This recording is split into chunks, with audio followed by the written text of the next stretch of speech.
Hello everyone, स्वागत है आपका हमारे चैनल IHMS इंडिया पे। और आज का हमारा टॉपिक है career after DMLT course, diploma in medical lab technology course. तो इस वीडियो में हम जानेंगे कि DMLT कोर्स करने के बाद आप किस तरीके के वर्क, मतलब आपका करियर कैसा रहता है, स्पेसिफिकली जानेंगे। एक्चुअली हमने और वीडियो में बात करी हुई है DMLT कोर्स के बारे में, लेकिन उसके अंदर फुल इन्फॉर्मेशन है। इस वीडियो में हम स्पेसिफिकली बात करेंगे कि हाँ, आप क्या क्या आपके पास ऑप्शन रहते हैं, किस तरीके से वर्क करते हैं, सारी इन्फॉर्मेशन इस वीडियो में जानेंगे। उससे पहले अगर आप हमारे चैनल पर नए हैं या ऑलरेडी आप एक हमारे वीडियोस देख रहे हैं तो आप हमारे चैनल को सब्सक्राइब कर ले। अगर नहीं सब्सक्राइब करा है तो ऑब्वियसली बात है, और बेल आइकन जरूर दबा दे, बिकॉज ऐसे ही पैरामेडिकल एंड मेडिकल से रिलेटेड वीडियोस हमारे चैनल पे टाइम टू टाइम आप तक हम पहुंचाते रहते हैं।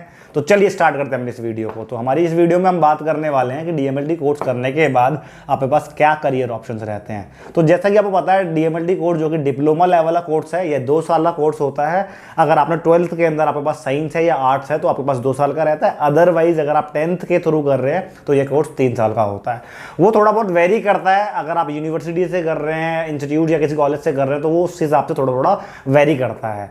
बाकी डिग्री कोर्स को करने के बाद आप एक मेडिकल लैब टेक्नीशियन बनते हैं या फ्लैबोटमिस्ट बनते हैं। मेडिकल लैब टेक्नीशियन वो होता है जिसके अंतर्गत आप एक लैब से रिलेटेड, जैसे कि आपके पास blood test, urine test, stool test, इस तरीके, इवन सीमन टेस्ट, ठीक है, ये सारे टेस्ट, ठीक है, आप लोग परफॉर्म करते हैं। आपके पास अथॉरिटी रहती है, पैथोलॉजी का ही ऑब्वियसली बात, एक डिपार्टमेंट होता है। इसके पास आपके पास ये सारी अथॉरिटी रहती है कि आप यूरिन टेस्ट कर सकते हैं, स्टूल टेस्ट कर सकते हैं, ब्लड टेस्ट कर सकते हैं, सीमन एनालिसिस करते हैं। इस तरीके के टेस्ट आप इसके अंदर करते हैं, और इसको पूरे को परफॉर्म करने वाला जो होता है वो मेडिकल लैब टेक्नीशियन होता है इसके अंदर।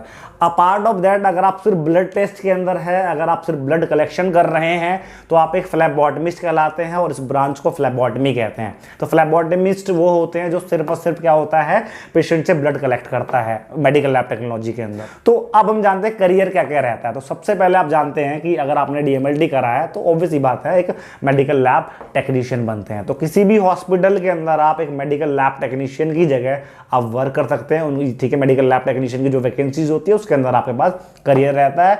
जिस भी हॉस्पिटल में आप जाते हैं जहां पे पैथोलॉजी डिपार्टमेंट है, वहां पे आपका बहुत बड़ा रोल होता है, क्योंकि ऑब्वियसली बात है, कोई भी, ठीक है, छोटा सा पेशेंट आता है तो सबसे पहले ब्लड टेस्ट लिखा जाता है, सबसे पहले डॉक्टर के द्वारा प्रिस्क्राइब किया जाता है। तो ब्लड टेस्ट जो होता है वो काफी कंपल्सिव वो टेस्ट होता है अक्सर, ठीक है, बहुत सारे केस में ब्लड टेस्ट लिखा जाता है। तो आपका रोल वहां पे बनता है, और इस तरीके से, ठीक है, आप अपने करियर को, ठीक है, बहुत बेस्ट बना सकते हैं। क्योंकि इससे ये हमें पता लगा कि हाँ, मेडिकल लैब टेक्नोलॉजी के अंदर जो ब्लड टेस्ट है वो काफ़ी हाई लेवल पे होते हैं, काफ़ी ज़्यादा लेवल पे ये टेस्ट कराया जाता है। तो आपके पास काम जो है, वर्कलोड जो ज़्यादा है, वर्क ज़्यादा है, इट मीन्स आपका करियर जो है वो, करियर पॉसिबिलिटी जो है वो बेस्ट है और बहुत ही बढ़िया, ठीक है, बना सकते हैं। तो सबसे पहला काम आप किसी गवर्नमेंट हॉस्पिटल या प्राइवेट हॉस्पिटल के अंदर मेडिकल लैब टेक्नीशियन की तरह या फ्लैबोटमिस्ट की तरह वर्क कर सकते हैं। अब हम बढ़ते हैं करियर में। अब दूसरा ऑप्शन क्या रहता है, अगर DMLT करा है थोड़ा सा और अच्छे से, ठीक है, प्रैक्टिकल ये स्ट्रांग हो जाते हैं आप किसी इंस्टीट्यूशन के अंदर, किसी हॉस्पिटल के अंदर, तो आप इसके अलावा, ठीक है, इस फील्ड के अंदर मेडिकल लैब टेक्नोलॉजी कोर्स के अंदर, ठीक है, फील्ड के अंदर आप टीचिंग भी कर सकते हैं। मेडिकल लैब टेक्नीशियन कोर्स के जो बच्चे होते हैं आप उन्हें पढ़ा सकते हैं, और पढ़ा के, ठीक है, टीचिंग प्रोफेशन में इनडायरेक्टली आप एंट्री करके, ठीक है, अपने करियर को काफ़ी बेस्ट बना सकते हैं। तो दूसरी चीज़ ये मैंने बताई। तीसरी चीज़ मैं बता रहा हूँ, इसके अंदर जो ऑप्शन रहते हैं, आपके पास जो ब्लड बैंक होते हैं, काफ़ी ब्लड बैंक आपको देखो, हर जितने भी बड़े हॉस्पिटल में जाएंगे वहाँ पे ब्लड बैंक आपको जरूर देखने को मिलेगा। कुछ ऐसा आपको अक्सर देखने को मिलता है, जो पेशेंट जो सर्जरी, जिन्हें सर्जरी होनी, जिन्हें ऑपरेशन होना है, या जो इमरजेंसी वाले एक्सीडेंटल केस वाले हैं, या बहुत सारे ऐसे डिसीज जिसके अंदर पेशेंट को ब्लड की नीड होती है, तो ब्लड की नीड जो होती है वो फुलफिल होता है हॉस्पिटल के ब्लड बैंक डिपार्टमेंट से। तो उस ब्लड बैंक डिपार्टमेंट को जो ऑपरेट करता है, ब्लड बैंक के अंदर आपकी नीड होती है, मेडिकल लैब टेक्नीशियन की नीड होती है, तो वहां पे भी आप अपने करियर को काफी अच्छा बना सकते हैं और ब्लड बैंक को एज अ करियर ऑप्शन मान सकते हैं।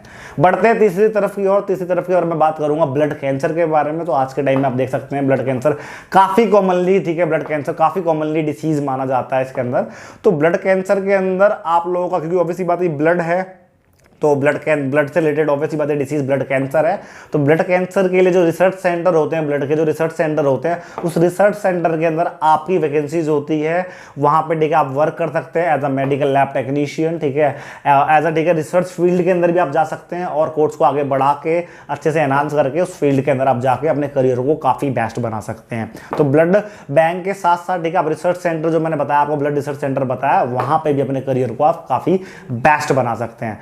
बढ़ते बढ़ते हैं अब आगे अपने करियर ऑप्शंस की ओर। आप क्लिनिक के अंदर या छोटे मोटे डिगे जो छोटे मोटे हॉस्पिटल्स होते हैं, क्लिनिक्स होते हैं या अलग अलग प्राइमरी हेल्थ केयर सेंटर होते हैं, तो वहां पर डॉक्टर्स जो होते हैं वो अपने पेशेंट को जो ब्लड टेस्ट प्रिस्क्राइब करते हैं, तो आजकल देखा जाता है कि वो अपने साथ एक मेडिकल लैब टेक्नीशियन को रखते हैं। तो आप वो मेडिकल टेक्नीशियन की जगह लेके ठीक है आप वहां पे वर्क कर सकते हो। काफी अच्छा सुनहरा ऑप्शन होता है, काफी देखने को मिलेगा आपको आपके लोकल इलाके में, ठीक है आपके इलाके में देखने को मिलेगा, बहुत क्लिनिक्स देखने को मिलता है। तो आप वहां पे ठीक है डॉक्टर्स के साथ ठीक है रह के मेडिकल लैब टेक्नीशियन की वैकेंसीज को फुलफिल करके वहां पे भी वर्क कर सकते हैं। तो ये भी एक आपके लिए ठीक है करियर ऑप्शन रहता है।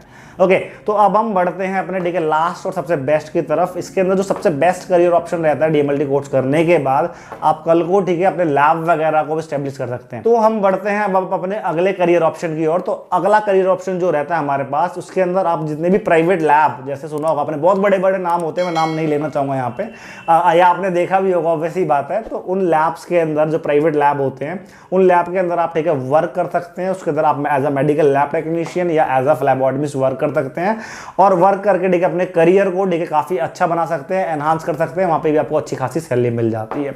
तो अब हम बढ़ते हैं अपने लास्ट बेस्ट करियर ऑप्शन की ओर, जो कि काफी अच्छा हो सकता है आपके लिए। अगर आपने मेडिकल में एंट्री कर रहा है तो आपके ठीक है like financially point of view से बहुत बेस्ट हो सकता है। वो ऑप्शन रहता है कि कल को आप अपना लैब वगैरह स्टैब्लिश कर सकते हैं। लेकिन इसका जो टर्म एंड कंडीशन रहता है, एक्चुअली क्या है, लोगों को नॉलेज नहीं होता, थोड़ी सी अवेयरनेस नहीं होती। आप ये देखिए कि अगर आप ठीक है फ्रेंचाइजी ले रहे हैं, किसी बड़े ब्रांड से फ्रेंचाइजी ले रहे हैं, तो आपको इसके अंदर किसी कोलैबोरेशन या किसी ठीक पैथोलॉजिस्ट की नीड नहीं होती।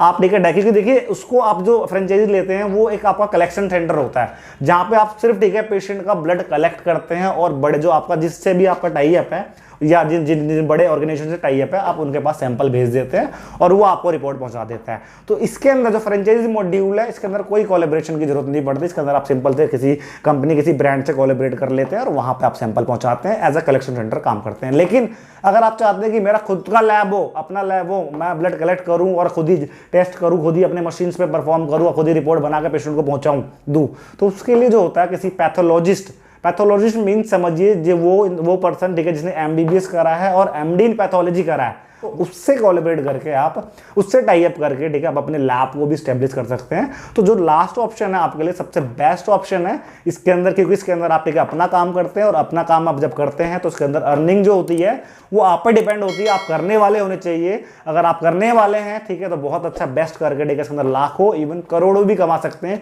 कोई सीमा नहीं होती इसके अंदर। ठीक है आप करने वाले बनिए, काफी अच्छा आप अर्न कर सकते हैं। तो मुझे आशा है कि आपको इस वीडियो से ठीक है करियर ऑप्शन जो कि बेस्ट करियर ऑप्शन थे, मैंने इस वीडियो में बात करा आफ्टर एमएलटी आफ्टर डीएमएलटी ठीक है हमने बात करी इस वीडियो के अंदर। मिलते हैं इसी तरीके की इंफॉर्मेटिव वीडियो के साथ नेक्स्ट वीडियो में। अभी के लिए बहुत बहुत धन्यवाद।